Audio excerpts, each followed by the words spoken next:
एक आलीशान अपार्टमेंट में सब लोग बहुत भागा दौड़ी कर रहे हैं क्योंकि कोई आ रहा है, किसी को पिकअप करके कोई ला रहा है। और एक ओमेगा वहाँ पे बैठा हुआ है और अपने उंगलियों के नाखूनों को चबा रहा है। और वहाँ पे एक मिडिल एज ओमेगा के बोलती है, वी क्या कर रहे हो, चलो तुम यहाँ से उठो, देखो ना बांग्जी आ रहा है, तुम्हें भी तुम्हारी आंटी की मदद करनी चाहिए, मेरी मदद करनी चाहिए। तो वहाँ पे विंग, जो वो ओमेगा था, लिटिल सा ओमेगा जो अभी सिर्फ 20 साल का हुआ है, वो बोलता है मैं क्यों करूँ, वो मेरे को मैं क्यों करूँ, वो आ रहे हैं तो उन्हें आप लोग पैम्पर करते हो, मैं नहीं। तो वहाँ पे कोई आता है और बोलता है, विंग ऐसा मत बोलो। तो बोलता है मैं कैसे ना बोलूँ भाई, आप हमेशा से मेरे साथ ऐसा करते हो, आप लोग सब लोग उसे इतना क्यों पसंद करते हो। तो बोलता है क्यों ना करे, वो एकदम परफेक्ट है।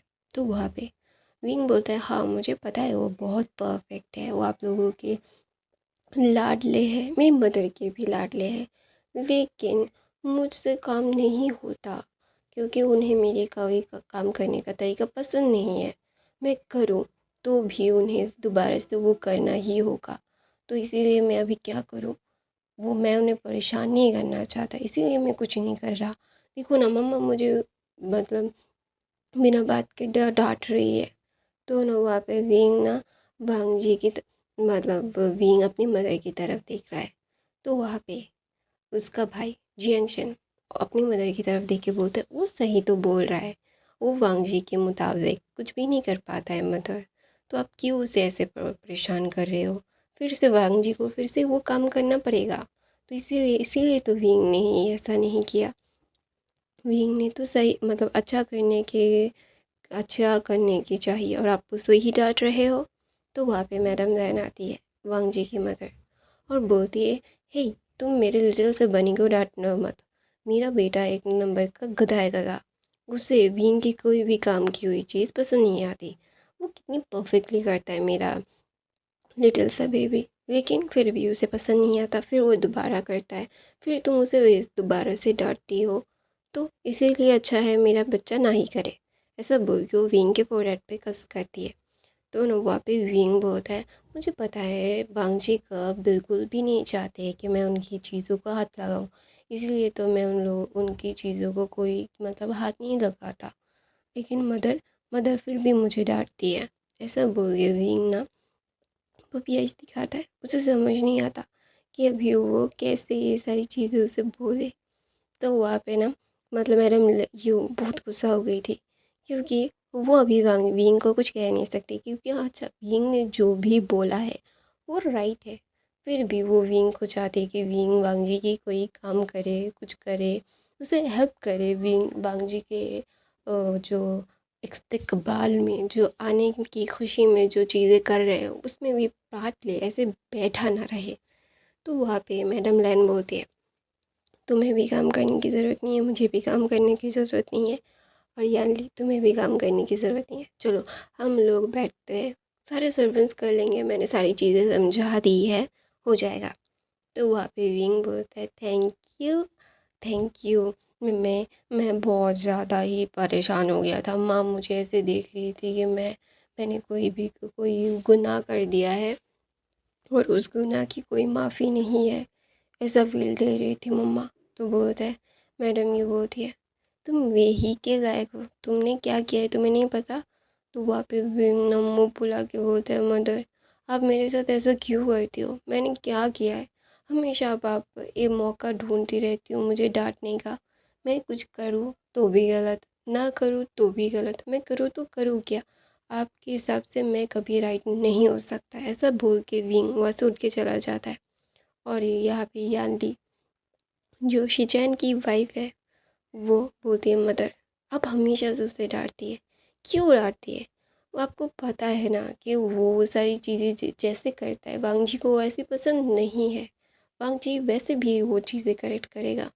तो वहाँ पे या मतलब मैडम यूँ बोलती है लेकिन उसे करना पड़ेगा, उसे सीखना पड़ेगा, वो ऐसे तो आलसी होता जा रहा है, कोई काम नहीं धाम नहीं, सिर्फ बैठे और खाओ और पढ़ाई, एक ओमेगा को इससे भी आगे बढ़ना चाहिए। तो वहाँ पे मैडम यू की बात को काट के मैडम लैन बोलती है, तुम्हें सिर्फ बड़ी बड़ी चीज़ों को दिखता है, उसकी छोटी छोटी चीज़ें नहीं दिखती, वो अभी 20 साल का है। तो वहाँ पे मैडम यू बोलती है, वो 21 साल के होने के बाद ही हम उसकी शादी करवा देंगे। तो वहाँ पे यानी बोलती है, मगर ये गलत है, वो एक राइटर एंड एक मतलब क्या बोलते हैं, पेंटर बनना चाहता है, आप ऐसे नहीं कर सकते हैं, आप उसकी सपनों को ऐसे पानी में नहीं डाल सकते मदर। तो वहाँ पे यानली बोलती है ऐसा। तो मैडम यू बोलती है, तुम भी तो अपने सपनों को जी रही हो ना, शादी तुम्हारी 21 साल में ही हुई थी शिचैन के साथ, फिर भी तो तुम अभी एक खुशहाल लाइफ जी रही हो, तुम्हारा एक अपना एक खुद का आइडेंटिटी भी है। तो वहाँ पे यानली बोलती है, क्योंकि मेरा उम्मीद अल्फ़ा मेरे लिए केपेबल था, मेरे साथ था, लेकिन जिस आपने जिसे पसंद किया है वो बिल्कुल भी मेरे शिक आशन के लायक तो नहीं है। तो वहाँ पे यानली की बात सुन के मतलब मैडम ये बोलती है, तुम क्या चाहती हो? तो बोलते हैं, मैं चाहती हूँ कि वो अपनी लाइफ पार्टनर को खुद चूज़ करे, मैंने भी अपने लाइफ पार्टनर को खुद चूज़ किया है, आपने सिर्फ मुझे सजेस्ट किया था और मैंने मेरा डिसीजन सुनाया था, लेकिन आप वेइंग की बातें सुनती ही नहीं है मदर। और इस बार कोई गलती नहीं होगी, मेरे भाई के ऊपर कोई ज़बरदस्ती नहीं होगी। ऐसा बोल के यानली वहाँ से उठ के चली जाती है।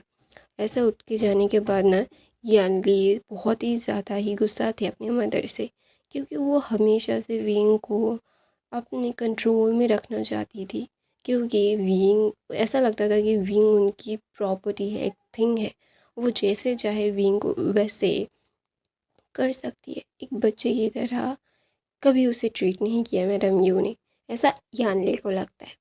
तो वहाँ पे मैडम यू ना जस्ट बोलती कि ये बच्चे हमेशा से मुझे गलत क्यों समझते हैं। तो वहाँ पे मैडम लैन बोलते, क्योंकि तुम उसे समझा नहीं पा रही हो, तुम अगर अपने आप को समझाती तो ज़्यादा अच्छा होता।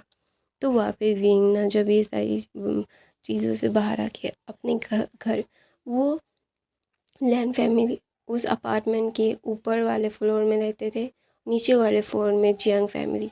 वो अपार्टमेंट लंदन का सबसे लग्जूरियस अपार्टमेंट में से एक है, और ऊपर वाले सेक्शन में लैंस रहते हैं, नीचे वाले सेक्शन में जियांग्स रहते हैं। और यहाँ पे हर एक सेलिब्रिटी, बहुत बड़े सेलिब्रिटीज़, बहुत बड़े नामी दामी बिजनेसमैन्स के पेंट हाउस है यहाँ पे। तो वहाँ पे ना विंग ना अपने घर जाके अपने कमरे में जाके दरवाज़ा लॉक करता है और बोलता है, हर चीज़ का एक सही वक्त होता है, सही वक्त में सारी चीज़ें ना करो तो उसका कोई मतलब नहीं होता। ऐसा बोल के विंग अपने बेड पे जाके वो बैठ जाता है और वो ना अपनी आँखों को बंद कर लेता है, क्योंकि वो उसे कुछ नहीं सोचना था। और दूसरी तरफ से दिखाया जाता है लैन वांगजी एयरपोर्ट में आके उसके फादर और उसके ब्रदर आए थे उसे पिकअप करने के लिए। उसके फादर और ब्रदर पिकअप करके उसे घर लेके आते हैं। विंग वांगजी को बहुत ही ज़्यादा ही लिटरली पैम्पर किया जा रहा था। वांगजी एकदम फुल्ली एक परफेक्ट अल्फ़ा था, जो मतलब होता है ना कि उसे कोई भी ओमेगा से लेना देना नहीं है। वो उसके फ्रेंड्स भी बहुत अच्छे एक बिजनेसमैन्स हैं, न्यू सीईओ है, मतलब अभी अभी न्यू सीईओज जो वर्ल्ड के लिए कुछ करना चाहते हैं, अपने आप को प्रूव करना चाहते हैं। They are so so so so intelligent and वो लोग एलिट क्लास के हैं, तो of course they are very very very very very strong personalities. उसके फ्रेंड्स और उसके मतलब उसके उसके सारे दोस्त और वो एक मतलब मेजर मेजर चीज़ों में अभी इंक्लूडेड है। वो अभी मतलब जो दुनिया के टॉप बिजनेसमैन में से वो लोग हैं, वो अपने आप को प्रूव करने में लगे हुए हैं। तो देर आर सो बिजी, तो इसीलिए और बांगजी चाहता तो विला में, जैंग्स भी चाहते तो विला में शिफ्ट हो सकते थे, लेकिन उन्हें ये अपार्टमेंट्स जब वो न्यू न्यू मतलब चाइना से शिफ्ट हुए थे लंदन में, तो इस अपार्टमेंट्स में वो उठे थे। ये अपार्टमेंट उनके बहुत सारी चीज़ों के मतलब साक्षी है, they are witness of that. बहुत उतार चढ़ाव से उन लोगों की बिज़नेस बहुत ज़्यादा ही सफल हुए हैं। जियांग चन उनमें से एक है। लेकिन वांग जी थोड़ा सा हटके है क्योंकि वो दुनिया से ना मिलता जुलता ज़्यादा नहीं है। उसके कुछ 4-3 दोस्त है और उसकी फैमिली है और उसका बिज़नेस है। बाकी की दुनिया से उसे कोई मतलब नहीं है। ऐसा है कि वो सन्यासी है, जस्ट लाइक दैट, कि कभी भी ना स्कूल में, ना कॉलेज में, ना हाई स्टडीज़ में, या फिर कोई भी जो वर्क प्लेस में उसे कभी भी किसी ओमेगा के साथ दिखा नहीं गया। शायद वो ओमेगास को ज़्यादा पसंद नहीं करता है या फिर अपने आप को काम में ज़्यादा इंक्लूड करना चाहता है, पता नहीं। लेकिन वो सन्यासी टाइप का दिखता है और सब लोग बहुत पसंद करते हैं वांग जी को। वांग जी हर किसी की अकॉर्डिंग रहने की कोशिश करता है, तो of course they are love Wang ji. तो इसीलिए मैडम यू वांग जी की चीज़ों को विंग से करवाना चाहता है कि वांग जी की थोड़ी चीज़ें विंग के ऊपर भी आ जाए। मतलब कुछ थोड़ी से रूल एंड रेगुलेशंस को मानने वाली आदतें, अच्छी आदतें विंग के अंदर भी आ जाए। इसीलिए मैडम यू ज़ोर ज़बरदस्ती करके विंग को वांग जी के काम में डालना चाहती है। तो इसीलिए तो वहाँ पे वांग जी सबके सामने सबके साथ बहुत ही ज़्यादा अच्छे से वो चीज़ें कर रहा था। वो खाना खाता है, अपने रूम में जाता है और वो सारे लोगों को ना बहुत ही ज़्यादा ही मतलब खुशी मिल रही थी क्योंकि पूरे के पूरे 2 महीने के बाद वांग जी आया था। वांग जी की हर पसंद और नापसंद को मद्दे नज़र रखते हुए खाना पीना सब दिख रहा था। तो वहाँ पे वांग जी किसी को ढूँढ रहा था, लेकिन उसे वो दिख नहीं रहा था। उसे बहुत फ्रस्ट्रेशन हो रही थी कि क्यों वो इंसान नहीं दिख रहा। तो वहाँ पे मैडम लैन बोलती है वो नहीं दिखेगा, तुम्हारी आंटी के साथ उसका झगड़ा हुआ है। तो वहाँ पे मतलब मैडम यूँ बोलती है होगा क्यों नहीं, वो एक नंबर का गधा है, गधा, बिल्कुल भी कुछ भी नहीं कह सकता। कोई कब कौन सा काम करना चाहिए बिल्कुल भी उसे मतलब एक होता है ना कि ध्यान ही नहीं है। तो वहाँ पे यानली बोलती है मदर आपको हमेशा से उसकी सारी चीज़ ही बुरी लगती है। वो अच्छा करे तो भी बुरा है, बुरा करे तो भी बुरा है, तो उसे ना उसकी तरफ छोड़ दीजिए मदर। ऐसा बोल के यानली वांग जी को बोलती है वांग जी क्या तुम ये सारी चीज़ों को क्या मैं तुम्हें कुछ पूछना चाहता थी कि मेरी एक दोस्त है जो तुम्हारे साथ शादी करना चाहती है, शादी का प्रस्ताव रखा है, वो तुम्हें पसंद करती है। तो वहाँ पे वांग जी बोलता है मुझे अभी नहीं करना है शाओ जी, मैं अपने आप को थोड़ा सा और टाइम देना चाहता हूँ, मुझे अभी बहुत सारे काम हैं और इन सारी चीज़ों के लिए मेरे पास वक्त नहीं है। तो वहाँ पे वांग जी की बात सुन के यानली बोलती है मैं तुम्हें शादी करने के लिए अभी नहीं बोल रही हूँ, जस्ट टॉक, थोड़ा सा बातें करो, एक दूसरे के साथ टाइम स्पेंड करो। तो वहाँ पे वांग जी बोलता है शाओ जी। तो वहाँ पे मैडम लैन बोलती है बहुत हो गया, मैंने तुम्हें बहुत सह लिया वांग जी, तुम अभी 28 साल के हो गए हो, कुछ दिनों के बाद 29 साल के हो जाओगे, बूढ़े हो जाओगे।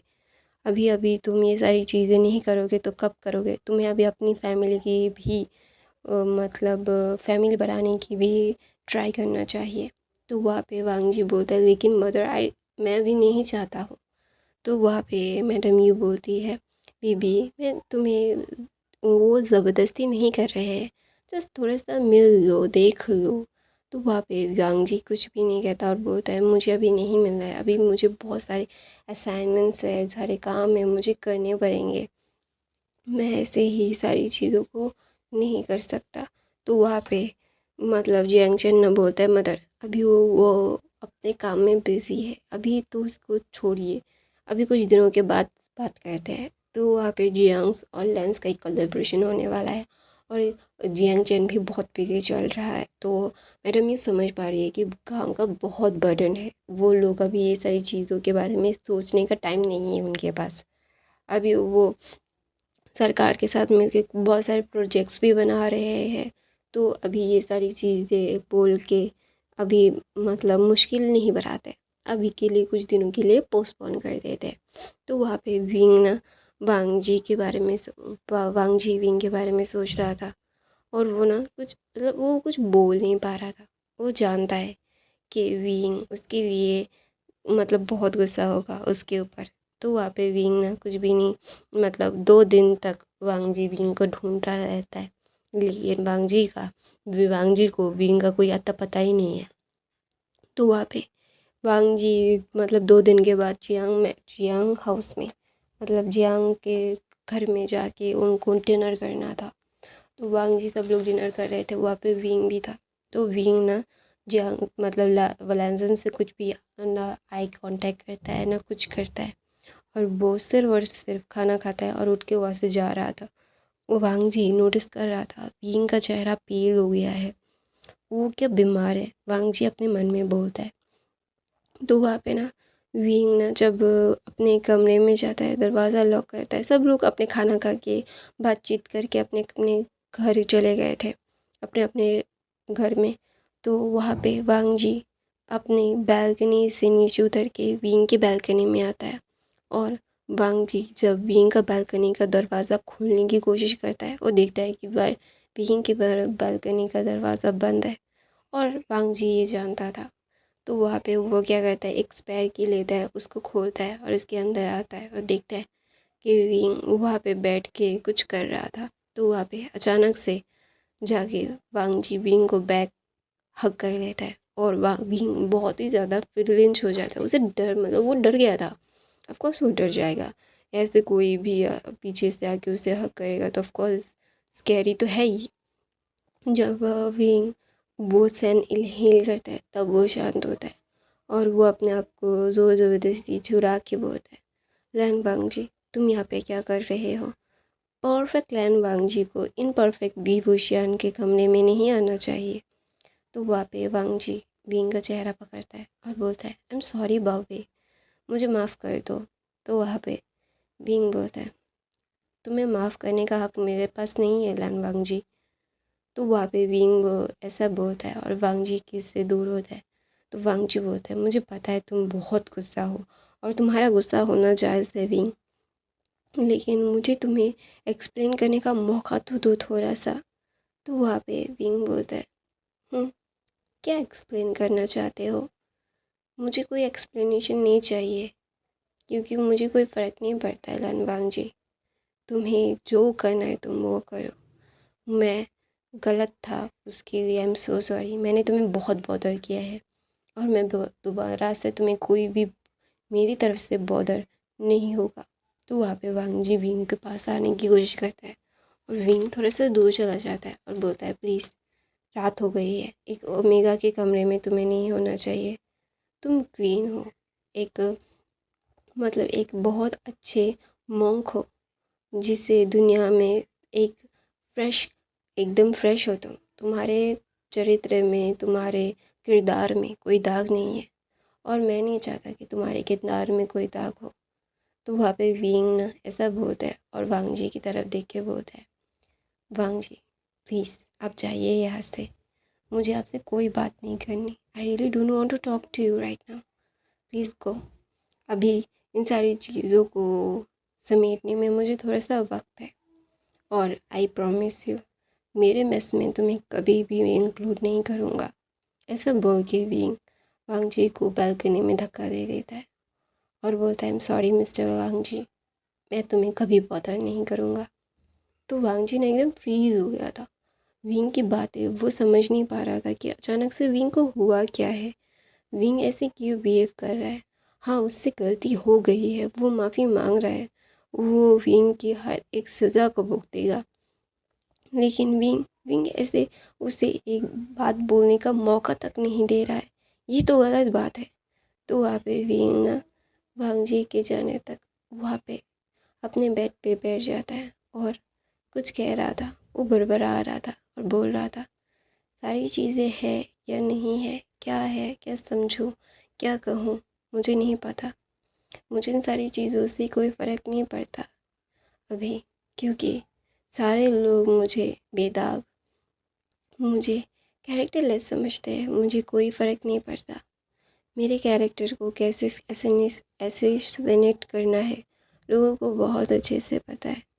मैं इन सारी चीज़ों को कभी भी किसी के लिए अपने ऊपर हावी होने नहीं दे सकता। मुझे पता है कि मुझे क्या चाहिए, मुझे क्या करना है।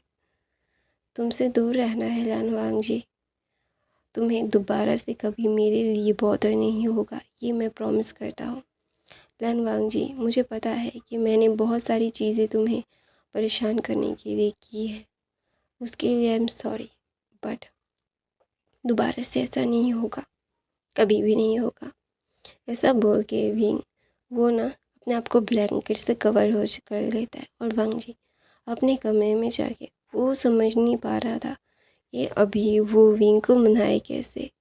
विंग उसे मतलब बात करने का मौका तक नहीं दे रहा है। उसे समझ नहीं आ रहा है कि वो अभी ये सारी चीज़ों को कैसे सॉर्ट आउट करे, विंग को कैसे सॉर्ट आउट करे। विंग को हमेशा से ही ये सारी चीज़ें मतलब विंग को उसने हमेशा डांटा है, लेकिन इस बार क्या हुआ। तो ना वहाँ पे वांग जी बोलता है, ओह शट, मुझसे गलती हो गई और मैंने उसे सज़ा दी। गलती मेरी थी, सज़ा उसे दी गई। तो वहाँ पे विंग ना सो रहा था। वांग जी दोबारा से आता है। रात के 3 बज गए थे, रात सुबह ही हो गई थी, 3 बज गए थे। तो वहाँ पे वांग जी आता है और देखता है विंग अपने आप को ब्लैंकेट में मोड़ के वो सो रहा है। और वांग जी विंग के पास जाता है, उसके फोरहेड पे लिप्स पे किस करता है। हाँ, फोरहेड पर लिप्स पे किस करके बोलता है, आई एम सॉरी बावे, मुझे माफ़ कर दो, मेरी वजह से तुम्हें बहुत तकलीफ हुई है और आई प्रॉमिस यू दोबारा से मेरी वजह से तुम्हें कोई भी तकलीफ़ नहीं होगी और मैं तुम्हें हमेशा प्रोटेक्ट करूँगा और उस गलती के लिए मुझे माफ़ कर दो। पहली और आखिरी गलती समझ के मुझे माफ़ कर दो बेबी, आई लव यू। ऐसा बोल के वांग जी विंग के चिक्स पे किस करके वहाँ से चला जाता है। उसके जाने के 5 मिनट के बाद विंग आँखें खोलता है और बोलता है, लैन वांग जी, क्या है क्या नहीं है, क्या फील करते हो, अभी कोई फ़र्क नहीं पड़ता। हर चीज़ का सही वक्त होता है। अगर सही वक्त पे वो चीज़ ना किया जाए ना तो वो बेकार होता है। और अभी जो तुम्हारी फीलिंग्स है वो बेकार ही है मेरे लिए। मुझे कोई फ़र्क नहीं पड़ता अभी कि तुम क्या फ़ील कर रहे हो, तुम्हें मुझसे प्यार है या नहीं है, आई डोंट केयर। और मुझे ये सारी चीज़ें बोलने में कोई शर्म नहीं है कि मैं तुमसे अभी कोई प्यार नहीं करता। ऐसा बोल के विंग अपनी आँखों को बंद करके उसकी आँखों से पानी गिर रहा था। वो समझ नहीं पा रहा था कि अभी वो कैसे ये सारी चीज़ों को हैंडल करे। इमोशनल ब्रेकडाउन हुआ है उसका, वो सारी चीज़ें अभी उसकी मदर भी उससे बहुत परेशान कर रही है। वो इन सारी चीज़ों को ना ले नहीं पा रहा है, उसे बहुत ज़्यादा ही घुटन महसूस हो रही है कि कोई भी उसे समझने की कोशिश नहीं करता। हर कोई उसे शेमलेस बुलाता है। रियली वो एक ओमेगा ओके शेमलेस कैटेगरी में आना, क्या ये सही है? मैं क्या करूँ? मुझे अभी कुछ नहीं करना। मैं अपनी ज़िंदगी को, अपनी लाइफ को और मिसरेबल नहीं बनाना चाहता। ऐसा बोल के भी वो सुबह के मतलब 9 बजे उठता है। वो सारी रात नहीं सो पाया। उसकी 2-3 हफ्तों से उसका यही रूटीन है, वो सो नहीं पाता। वो कितना भी कोशिश करे वो सो नहीं पाता। उसे उसे नींद ही नहीं आती है। तो इसीलिए विंग 9 बजे उठता है और अपने आप को फ्रेश करके सबके साथ ब्रेकफास्ट करने आता है और वो बोलता है, मैं चाइना वापस जाना चाहता हूँ, मुझे वहाँ पे कुछ काम है। तो वहाँ पे मैडम यूँ बोलते हैं, तुम एक ओमेगा हो के मैं तुम्हें चाइना वापस जाने नहीं दे सकता, तुम ऐसा नहीं कर सकते, तुम हमें से क्यों नहीं पूछते। तो वहाँ पे विंग बोलता है, मुझे वहाँ पे 1 साल रहना पड़ेगा क्योंकि वहाँ पे मुझे मेरे कोई आर्ट्स एग्जीबिशंस है और कुछ चीज़ें हैं जहाँ से मैं सीख सकता हूँ और मैं खुद अपना एक आर्ट गैलरी वहाँ पे खोलना चाहता हूँ। कैलीग्राफिक वहाँ पे करना चाहता हूँ, मैं सीखना चाहता हूँ चाइनीज़ कैलीग्राफी। तो वहाँ पे मैडम ये बोलते तुम यहाँ पे भी सीख सकते हो। तो वहाँ पे जैंग पैमिया अपने बेटे की तरफ देखते हैं और बोलते हैं तुम्हें जो करना है वो करो। तो मैडम ये बोलती तुम ऐसा कैसे कर सकते हो। तो मैं अपनी कहानी यहीं पे ख़त्म करती हूँ। आई होप आपको आज की कहानी पसंद है। ये न्यू फैन फिक्शन का फर्स्ट पार्ट आप लोगों को कैसा लगा मुझे कमेंट करके ज़रूर ज़रूर ज़रूर ज़रूर बताइएगा प्लीज़ गाइस। मैं हर रोज़ फ़ैन फ़िक्शन डालती हूँ, हफ़्ते में एक वन शॉट भी डालती हूँ। अगर आप लोगों को अपनी कोई स्टोरी बतानी है, स्टोरी लाइन बतानी है तो बता सकते हो। मैं वन शॉट में कन्वर्ट करके आप लोगों को सुनाऊँगी। और नए हो तो सब्सक्राइब करना, लाइक करना, कमेंट करना, में नॉइज़ आए तो प्लीज़ इग्नोर करना। और हर रोज़ फ़ैन फ़िक्शन डालती हूँ यार। एक 100 लाइक तो मैं डिज़र्व करती हूँ, और 20 कमेंट्स प्लीज़ कर दिया करो। I love you, thank